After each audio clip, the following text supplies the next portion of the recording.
Flexion, a bending movement around a joint in a limb that decreases the angle between the bones of a limb at the joint.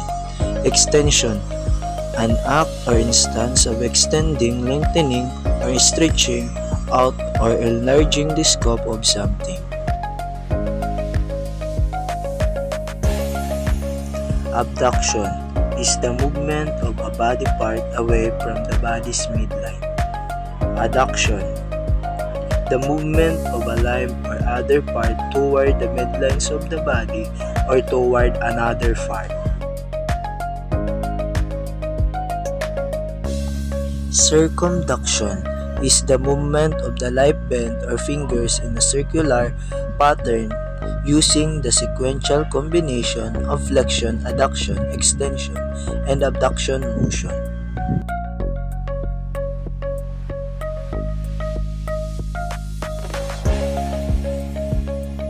Opposition is something that goes against or disagrees with something or someone else. The opposition to something goes in the opposite directions. Protraction is the movement of an anatomical part of the body forward on a plane parallel to the ground.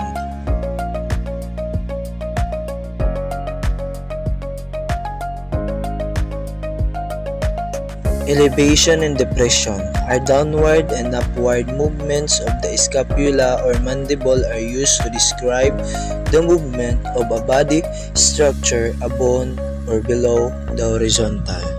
Lateral flexion is the movement of a body part to the side, such as bending the body sideways or moving the head towards a shoulder.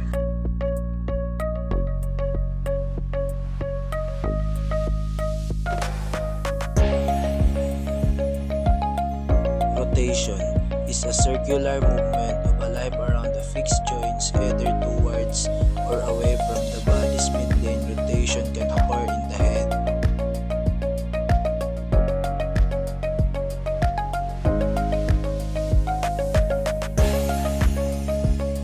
Pronation is a rotational movement that can refer to the forearm.